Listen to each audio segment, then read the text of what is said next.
आकाशवाणी चंडीगढ़ तो पेश है समाचार दर्शन दा कोविड विशेष अंक।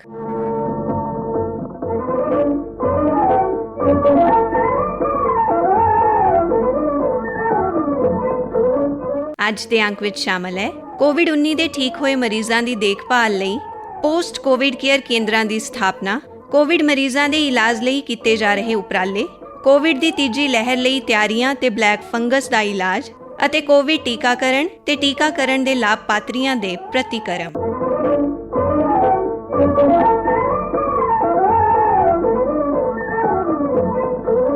ਹਰਿਆਣਾ ਦੇ ਪੰਚਕੂਲਾ 'ਚ ਕੋਵਿਡ-19 ਦੇ ਠੀਕ ਹੋ ਚੁੱਕੇ ਮਰੀਜ਼ਾਂ ਦੀ ਦੇਖਭਾਲ ਲਈ ਇਲਾਕੇ ਦਾ ਪਹਿਲਾ ਪੋਸਟ ਕੋਵਿਡ ਕੇਅਰ ਕੇਂਦਰ ਖੋਲ੍ਹਿਆ ਗਿਆ ਹੈ। ਇਸ ਕੇਂਦਰ 'ਚ ਦਿੱਤੀਆਂ ਜਾ ਰਹੀਆਂ ਸਹੂਲਤਾਂ ਬਾਰੇ ਜਾਣਕਾਰੀ ਦਿੰਦਿਆਂ पंचकूला के डिप्टी कमिश्नर मुकेश कुमार आहूजा ने दस्या, ये जो पोस्ट कोविड सेंटर है जो कोविड पीरियड के दौरान जो कोविड पेशेंट्स को या अदरवाइज भी लोगों को घर में बंद रहने के कारण कुछ कॉम्प्लिकेशंस जो रिपोर्ट हो रही हैं, जैसे कोई एंजाइटी है, किसी को डिप्रेशन है, समथिंग लाइक दैट, तो लगातार सेडेंटरी लाइफस्टाइल से फटीगनेस आ जाती है, फिजिकल थोड़ा एक्टिविटी में इम्पैक्ट पड़ता है। इन सारे को करने के लिए हमने यहाँ पे एक प्रिलिमिनरी सेंटर बनाया है। यहाँ पे हमारे डेंटल के या कुछ और मेडिकल ऑफिसर किसको कोई कॉम्प्लिकेशन है तो वो आएंगे, ओपीडी में उनको चेक करेंगे, जिस तरह की उसको दिक्कत है उस तरह का इलाज किया जाएगा। इस इलाज के लिए हमारे पास एक क्लिनिकल साइकोलॉजिस्ट है, बाकी जैसे आपको पता है कि आयुष विभाग है, आयुष विभाग के डॉक्टर्स भी रहेंगे।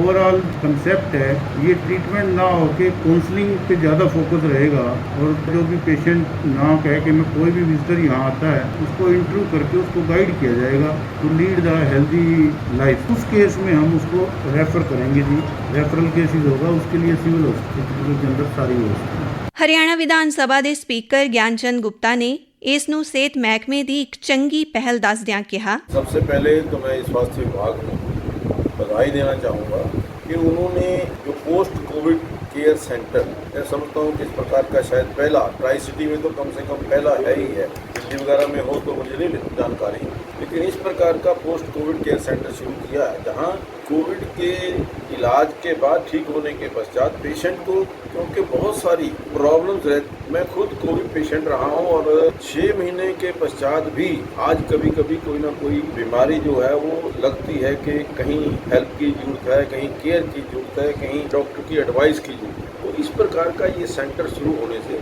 जो हमारे कोविड पेशेंट्स हैं जो ठीक होकर के आए हैं, चाहे वो सीनियर सिटीजन्स हैं या हमारे युवा साथी हैं, वो यहाँ पर आकर के यहाँ डॉक्टर्स की परामर्श ले सकेंगे, डॉक्टर से कंसल्ट कर सकेंगे और किस प्रकार से उनको इलाज आगे होना चाहिए, क्या कोई मेडिसिन की ज़रूरत है या फिजियोथेरेपी की ज़रूरत है या कोई मेडिकेशन की ज़रूरत है या किस प्रकार से वो ठीक हो सकते हैं। तो मैं समझता हूँ कि बहुत बड़ा, बहुत अच्छा इनिशिएटिव जो है वो हेल्थ डिपार्टमेंट ने लिया है। मैं बहुत बहुत फिर बधाई दूँ। ठीक होए कोविड मरीज ने इस केंद्र तो लई मदद का तजर्बा साझा करदियां कहा, नाम राजेंद्र है, मैं पंचकूला से हूँ और यहाँ पे जो सेंटर खुला हुआ है पोस्ट कोविड के लिए, यहाँ पे काफ़ी अच्छी सुविधाएं हैं, यहाँ का स्टाफ काफ़ी अच्छा है। और यहाँ पे जब मैं आया मुझे पता लगा इसके बारे में, तो यहाँ पे इन्होंने हमारा कार्ड बनाया, बीपी चेक किया, शुगर चेक किया और विटामिन की दवाइयाँ दी, योगा वगैरह कराया। बहुत ही बढ़िया यहाँ का जो है ट्रीटमेंट है और ये हमेशा पोस्ट कोविड वालों के लिए परमानेंट ही खोला गया है। और मतलब काफ़ी अच्छा है कि यहाँ पे जो भी पोस्ट कोविड वाले आ रहे हैं उनको काफ़ी सहूलतें मिल सकें।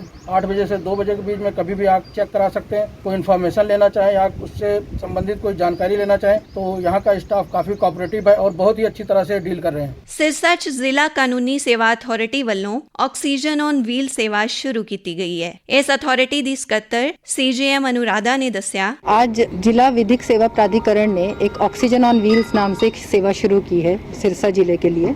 यह सेवा हमारी तरफ से इसलिए शुरू की गई है क्योंकि डिस्ट्रिक्ट में और इनफैक्ट पूरे देश में ही paucity of high supply oxygen vans चल रही थी, कमी चल रही थी हाई सप्लाई ऑक्सीजन वैन्स। उसको देखते हुए under the able guidance of learned district and session जज साहब हमने ये सेवा शुरू की है। सिमिलर सेवा ऑनरेबल जस्टिस राजन गुप्ता जी जो एग्जीक्यूटिव चेयरमैन हैं हमारे, उन्होंने हाई कोर्ट में स्टार्ट की हैं, उन्हीं से हमने दिशा निर्देश लेते हुए यहाँ पे ये सर्विसेज स्टार्ट की हैं। और क्योंकि हाई सप्लाई ऑक्सीजन वैन्स की कमी की चलते लोगों का बहुत इकोनॉमिक एक्सप्लॉयटेशन हो रहा था, जिनको ज़रूरत थी तो एग्जॉर्बिटेंट चार्जेस पे उनको ये वैन्स मिल रही थी, इसीलिए इसी के मद्देनज़र हमने ये इस तरह की सेवा शुरू की है। विद इन 20 किलोमीटर्स के एरिया में अभी हमने चलवाई है और इसमें नॉमिनल चार्जेस रखे हैं 500 रुपए के। ਹਰਿਆਣਾ ਦੇ ਸਿਹਤ ਮਹਿਕਮੇ ਦੇ ਵਧੀਕ ਮੁੱਖ ਸਕੱਤਰ ਰਾਜੀਵ ਅਰੋੜਾ ਨੇ ਦੱਸਿਆ ਕਿ ਕੋਵਿਡ ਦੀ ਤੀਜੀ ਲਹਿਰ ਦੀਆਂ ਤਿਆਰੀਆਂ ਵੀ ਸ਼ੁਰੂ ਕਰ ਦਿੱਤੀਆਂ ਗਈਆਂ ਨੇ। अभी तो दूसरी लहर भी पूरी तरह से अभी खत्म नहीं हुई है, तो कहने का मतलब ये है कि जनरली स्पीकिंग सब जगह पे एक तैयारी होनी चाहिए कि ये रिपीटेडली, क्योंकि जो अभी तक पैटर्न देखा जा रहा है वो यही है कि ये रिपीटेड वेव्स आती हैं, तो रिपीटेड वेव्स का जो पैटर्न है वो आगे भी कंटिन्यू हो सकता है, चाहे आप उसको तीसरी लहर कहें या जो भी कहें।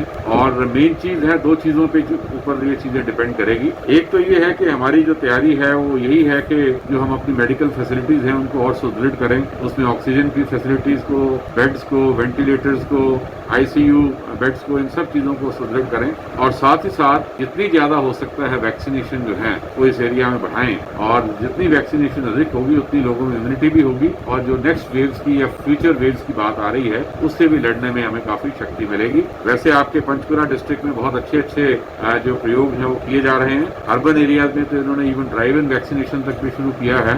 एंड अगर ट्राई सिटी में देखें तो जो पेनिट्रेशन है, इनफैक्ट सभी पैरामीटर्स में अगर आप देखें तो जो पंचकुला, मोहाली और चंडीगढ़ में ट्राई सिटी में अगर पर कैपिटा पॉपुलेशन के हिसाब से टेस्टिंग भी पंचकुला ने बहुत हाईएस्ट की है, वन ऑफ द हाईएस्ट है। पॉजिटिव केसेस भी यहाँ पर लोएस्ट हैं, और इवन जो हमारा फर्टिलिटी रेट भी है वो भी ट्राई सिटी में लोएस्ट है, और वैक्सीनेशन की जो पेनिट्रेशन है वो भी हाईएस्ट है ट्राई सिटी में। तो दैट वे जो पंचकुला के स्वास्थ्य विभाग के द्वारा काफी मेहनत करके जो हमारे यहाँ डेप्टी कमिश्नर हैं उनके साथ मिलके जो जिला प्रशासन के द्वारा एक टीम के तौर पे काम किया जा रहा है, उससे पंचकुला में काफी जो अधिक सफलता जो है स्वास्थ्य विभाग की सभी टीमों को मिली। ਬਲੈਕ ਫੰਗਸ ਦੇ ਇਲਾਜ ਤੇ ਚਾਨਣਾ ਪਾਉਂਦਿਆਂ ਉਹਨਾਂ ਕਿਹਾ, साइड इफेक्ट के तौर पे अब ये फंगस आया है, पहले ब्लैक फंगस कहते थे, फिर व्हाइट फंगस, येलो फंगस। तो बेसिकली फंगल इन्फेक्शन जो हैं वो उन मरीजों में दिखाई दे रही हैं कि जहाँ पर जिनकी बहुत ही अनकंट्रोल्ड डायबिटीज है या जिनका ड्यूरिंग द ट्रीटमेंट बहुत ज्यादा जो स्टेरॉइड्स है उसका प्रयोग किया गया है। कुछ ऐसे भी मरीज आए हैं जहाँ पर ऐसी चीज ना हो, लेकिन जनरली एक पैटर्न यही दिखाई देता है। तो आज के दिन में तो यही है कि दो ही इसके इलाज हैं। एक तो हम जो एंटी फंगल मेडिसिन है एम्फोटेरिसिन 80, लिपोसोमल एम्फोटेरिसिन 80 जो है उसके लिए जो हमारे पास जो भी सप्लाई भारत सरकार की तरफ से आती है वो सभी मरीजों को देने की कोशिश कर रहे हैं। अभी थोड़ी सप्लाईज कम है, लेकिन आने वाले दिनों में और बढ़ जाएंगी और हम कोशिश करेंगे कि और ज्यादा मात्रा में इसको दें। और सेकेंडली जहाँ जहाँ पर सर्जरीज की जरूरत पड़ रही है उन सर्जरीज को करने के लिए जो भी इस प्रकार के पेशेंट्स हैं उनको जो हमारे मेडिकल कॉलेजेस है वहाँ पर शिफ्ट किया जा रहा है, और उन मेडिकल कॉलेजेस में ही ये प्रावधान किया गया है कि जहाँ उनको सर्जरी की जरूरत है वहाँ पर उनकी सर्जरी करवाई जाए। ਇਸ ਦੌਰਾਨ ਕੋਵਿਡ ਟੀਕਾਕਰਨ ਦਾ ਕੰਮ ਜਾਰੀ ਹੈ। ਪੰਚਕੂਲਾ ਦੇ ਮੋਰਨੀ ਇਲਾਕੇ 'ਚ ਪਿੰਡ-ਪਿੰਡ ਜਾ ਕੇ ਟੀਕੇ ਲਗਾਉਣ ਦਾ ਉਪਰਾਲਾ ਕੀਤਾ ਗਿਆ ਹੈ। पंचकुला दी जिला टीकाकरण अधिकारी डॉक्टर मीनू सासन ने दस्या, अब तक हमने पंचकुला में 2 लाख से ज्यादा लोगों को कोविड वैक्सीनेशन हम कर चुके हैं। और जैसा कि हमारा ये पिछले हफ्ते सैटरडे और संडे, फ्राइडे और सैटरडे को हमारा एक स्पेशल ड्राइव ऑन व्हील था, जिसमें हमने अप्रोक्सीमेटली 5200 के करीब लोगों को वैक्सीनेशन किया था। और इसके साथ साथ हमने अपना एक है हमारे जो हार्ड टू रीच एरिया है, जैसे कि मोरनी एरिया है, वहाँ पे भी हम लोगों को इसकी सुविधा दे रहे हैं। और हमारी जो मेडिकल टीम है वो स्पेशल गांव-गांव जाके उन लोगों का वैक्सीनेशन कर रही है। अब तक हमने मोरनी इलाके में 60 लोग जो गांव हैं उनको कवर कर चुके हैं, और अप्रोक्सीमेटली 1700 लोगों को वैक्सीनेशन लग चुका है। और ये जो 1700 लोग हैं ये हमारे ये 18 प्लस की कैटेगरी में है, जैसा कि हमने पहले फेज में 45 साल से ऊपर के लोगों को कवर किया था। और ऐसा ही ये अभियान अभी हमारा चलता रहेगा, और हमारा पूरा है कि हम जितना भी मोरनी का इलाका है उसको हम जल्द से जल्द कवर कर लें। ਪਠਾਨਕੋਟ ਦੇ ਸਿਵਲ ਸਰਜਨ ਹਰਵਿੰਦਰ ਸਿੰਘ ਨੇ ਟੀਕਾਕਰਨ ਦੀ ਸਥਿਤੀ ਬਾਰੇ ਜਾਣਕਾਰੀ ਦਿੰਦਿਆਂ ਕਿਹਾ, ਇਹ ਜੋ ਕੋਵਿਡ ਦੀ ਮਹਾਮਾਰੀ ਚੱਲ ਰਹੀ ਹੈ ਦੂਜੀ ਲਹਿਰ, ਇਸ ਦੀ ਚਪੇਟ ਵਿੱਚ ਬਹੁਤ ਪਬਲਿਕ ਆਈ ਹੈ ਅਤੇ ਕਈ ਮੌਤਾਂ ਵੀ ਹੋਈਆਂ ਹਨ। ਇਸ 'ਤੇ ਕਾਬੂ ਪਾਉਣ ਲਈ ਸਾਡਾ ਸਾਰਿਆਂ ਦਾ ਸਹਿਯੋਗ ਮਿਲ ਰਿਹਾ ਹੈ ਅਤੇ ਹੁਣ ਥੋੜ੍ਹੀ ਜਿਹੀ ਲਹਿਰ ਘੱਟ ਰਹੀ ਹੈ ਕਿ ਪੋਜ਼ੀਟਿਵਿਟੀ ਰੇਟ ਜੋ ਪਿਛਲੇ 2 ਹਫ਼ਤਿਆਂ ਤੋਂ 10 ਤੋਂ ਜ਼ਿਆਦਾ ਜਾ ਰਿਹਾ ਸੀ ਹੁਣ ਘੱਟ ਕੇ 10 ਤੋਂ ਨੀਚੇ ਆ ਗਿਆ। ਹੁਣ ਤੱਕ ਜ਼ਿਲ੍ਹਾ ਪਠਾਨਕੋਟ ਵਿੱਚ 2,65,765 ਸੈਂਪਲ ਲਏ ਜਾ ਚੁੱਕੇ ਹਨ ਅਤੇ ਜਿਹਦੇ ਵਿੱਚੋਂ 17,067 ਉਹ ਪੋਜ਼ੀਟਿਵ ਆਏ ਹਨ ਅਤੇ 2,47,063 ਕੇਸ ਨੈਗੇਟਿਵ ਆਏ ਹਨ। ਇਸ ਵੇਲੇ ਜ਼ਿਲ੍ਹੇ ਵਿੱਚ ਟੋਟਲ ਐਕਟਿਵ ਕੇਸ 1816 ਹਨ ਅਤੇ ਟੋਟਲ ਮੌਤਾਂ 354 ਹੋਈਆਂ ਹਨ। ਹੁਣ ਤੱਕ 14,897 ਵਿਅਕਤੀ ਇਸ ਤੋਂ ਛੁਟਕਾਰਾ ਪਾ ਚੁੱਕੇ ਹਨ ਅਤੇ ਜਾਨਵਰ ਘਰਾਂ 'ਚ ਜਾ ਚੁੱਕੇ ਹਨ। ਇਸ ਦੇ ਨਾਲ ਹੀ ਜੋ ਸਾਡੇ ਕੋਲ L2 ਕੇਸ ਹੋਮ ਆਈਸੋਲੇਸ਼ਨ 1291 ਹਨ ਅਤੇ L2 ਦੇ ਵਿੱਚ ਦਾਖਲ 197 ਹਨ।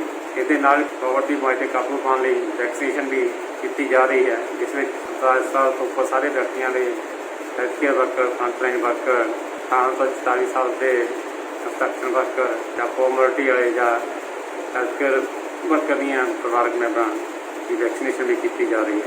ਹੁਣ ਤੱਕ 1,79,030 ਵਿਅਕਤੀਆਂ ਦੀ ਵੈਕਸੀਨੇਸ਼ਨ ਕੀਤੀ ਜਾ ਚੁੱਕੀ ਹੈ ਅਤੇ ਇਸ ਵਿੱਚ ਪਹਿਲੀ ਡੋਜ਼ ਤੋਂ ਇਲਾਵਾ ਦੂਜੀ ਡੋਜ਼ ਪਹਿਲੀ ਡੋਜ਼ 1,47,759 ਵਿਅਕਤੀ ਕੀਤੀ ਹੈ। ਮਿਸ਼ਨ ਫਤਿਹ ਦੀ ਪੇਂਡੂ ਮਿਸ਼ਨ ਫਤਿਹ ਸ਼ੁਰੂ ਕੀਤਾ ਗਿਆ ਹੈ, ਜਿਸ ਕਰੋਨਾ ਮੁਕਤ ਪਿੰਡ ਦਾ ਟੀਮ ਲੈ ਕੇ ਚੱਲਦੇ ਹਾਂ। ਇਸ ਵਿੱਚ ਘਰ ਘਰ ਜਾ ਕੇ ਸਰਵੇ ਕੀਤਾ ਜਾ ਰਿਹਾ ਹੈ ਅਤੇ ਜੋ ਵੀ ਸ਼ੱਕੀ ਮਰੀਜ਼ ਹਨ ਉਹਨਾਂ ਨੂੰ ਦੇਖ ਕੇ ਸਰਵੇ ਕਰਕੇ ਉਹਨਾਂ ਦਾ ਟੈਸਟ ਕਰਾਏ ਜਾ ਰਹੇ ਹਨ। ਹੁਣ ਤੱਕ ਜ਼ਿਲ੍ਹੇ ਵਿੱਚ 40,081 ਘਰਾਂ ਦਾ ਸਰਵੇ ਕੀਤਾ ਜਾ ਚੁੱਕਾ ਹੈ ਅਤੇ ਇਸ ਵਿੱਚ 2,32,630 ਵਿਅਕਤੀਆਂ ਦਾ ਸਰਵੇ ਕੀਤਾ ਜਾ ਚੁੱਕਾ ਹੈ। ਸਿਰਸਾ ਦੇ ਡਿਪਟੀ ਸੀਐਮਓ ਡਾਕਟਰ ਬੁੱਧ ਰਾਮ ਨੇ ਦੱਸਿਆ ਕਿ ਸਿਰਸਾ 'ਚ ਕੋविड ਦੇ ਮਾਮਲੇ ਲਗਾਤਾਰ घट रहे ने। देखिए, पीछे 3 हफ्ते तक कोरोना पूरे पीक पे था। इस हफ्ते पिछले 5-6 दिनों से कोरोना के केसेस में लगातार कमी आ रही है। तो अभी ज़िले में हमारे जो जैसे ऑक्सीजन बेड थे, तो अभी 166 बेड हमारे ऑक्सीजन बेड खाली हैं, जो कि कभी एक भी बेड खाली नहीं होता था। तो इसी से ही अंदाज़ा लगाया जा सकता है कि कोरोना के काफ़ी मरीजों में काफ़ी कमी आ रही है। और जो हमारी सैम्पलिंग भी है, सैम्पलिंग हमारी उतनी ही चल रही है, लगभग 2,000 सैंपल्स डेली लिए जा रहे हैं। आइसोलेशन सेंटर जो गांव में बने हुए हैं वहाँ पे भी सैम्पलिंग की जा रही है और हमारे जो फिक्स साइट हैं PSC CSC वहाँ पे भी सैम्पलिंग ली जा रही है। तो सैम्पलिंग पूरी ली जा रही है, लेकिन अब पॉजिटिव केस भी कम आना शुरू हो गए हैं, जिससे थोड़ी सी राहत है। कुछ एक नए केसेस जैसे आ रहे हैं, उनमें से जैसे परसेंटेज होती है कि जिनको कोमोर्बिडिटी है, ठीक है, उनमें कुछ एक सीरियस मरीज आ रहे हैं। बाकी जो पुराने मरीज जो घरों पे इलाज ले रहे थे, वो 10-12 दिन हो गए, वो सिक होते हैं, तो वो ऐसे लोग आ रहे हैं। क्योंकि ओवरऑल टोटल केसेस में कमी आई है, इसलिए जो सिक पेशेंट है उनमें भी कमी आई है। सिविल हॉस्पिटल सिरसा में टोटल हमारे पास 105 बेड का हमने यहाँ पे कोरोना वार्ड बनाया हुआ है और उसके अंदर हमारे पास ऑक्सीजन के 81 बेड हैं, जिसमें से हमारे 10 बेड खाली हैं। तो क्योंकि प्रायोरिटी लोगों की सिविल हॉस्पिटल रहती है, तो इसलिए हमारे पास पेशेंट अभी भी आ रहे हैं, लेकिन प्राइवेट में काफ़ी बेड खाली हो चुके हैं। तो हमारे पास अभी जैसे 10 बेड आज के मॉर्निंग की रिपोर्ट के हिसाब से खाली हैं। कल हमने 21 डिस्चार्ज किए थे, आज सुबह भी अभी राउंड हुआ है, अभी डाटा आ जाता है कि कितने और डिस्चार्ज हम करने जा रहे हैं। कोरोना से राहत की खबर है, उसका बेसिक जो रीज़न है वो लोगों में के अंदर जागरूकता, उन्होंने जो मास्क पहना, अपनी फिजिकल डिस्टेंसिंग रखी और जो लॉकडाउन लगा, जिसकी वजह से हम कोरोना पे काबू पाने में कामयाब हुए हैं। मोबाइल टीकाकरण सहूलत बारे आकाशवाणी ने कई लाभपात्रियों नाल गलबात की। उन्होंने दस्सिया अच्छी सुविधा दी है सरकार ने, ये इससे संक्रमण बहुत कम होगा, लाइन ज़्यादा लंबी नहीं होगी, लोगों को कंफर्ट होगा कि वो कंफर्टेबली बच्चों के साथ भी अगर, क्योंकि हमारी प्रॉब्लम है छोटे बच्चे नहीं छोड़ सकते कहीं, तो देन बी सेफ होगा गाड़ी में रहना। मेरा नाम तन्नू है और मैं यहीं पंचकुला की रहती हूँ। तो ये जो गवर्नमेंट ने पहल की है बहुत अच्छी पहल की है, क्योंकि बेसिकली सबसे ज़्यादा सेफ बंदा अपनी खुद के व्हीकल में रहता है और बेसिकली सोशल डिस्टेंसिंग भी प्रॉपरली हो रही है। तो ये बहुत अच्छी पहल है। और हाँ, थोड़ी बहुत दिक्कत आ रही थी, लेकिन ठीक ट्राई कर रही हूँ रजिस्ट्रेशन कराने की, लेकिन कोई भी स्लॉट मुझे मिल नहीं रहा था, लेकिन आज ये पॉसिबल हो पाया ड्राइव थ्रू के कारण ना, नहीं तो बहुत टाइम से हम वेट कर रहे थे, डेली हम वेट करते थे, विद इन सेकेंड सारे स्लॉट्स बुक हो जाते थे। तो ये बेस्ट चीज़ की है यहाँ हरियाणा गवर्नमेंट ने, तो बहुत अच्छा लगा कि हाँ ऐसा है। इस दे नाल ही समाचार दर्शन दा ए अंक खत्म हुंदा है। पेशकश अश्विनी कुमार शर्मा, वाचिका रतिका, विशेष पेशकारी सहायक रमेश कपूर।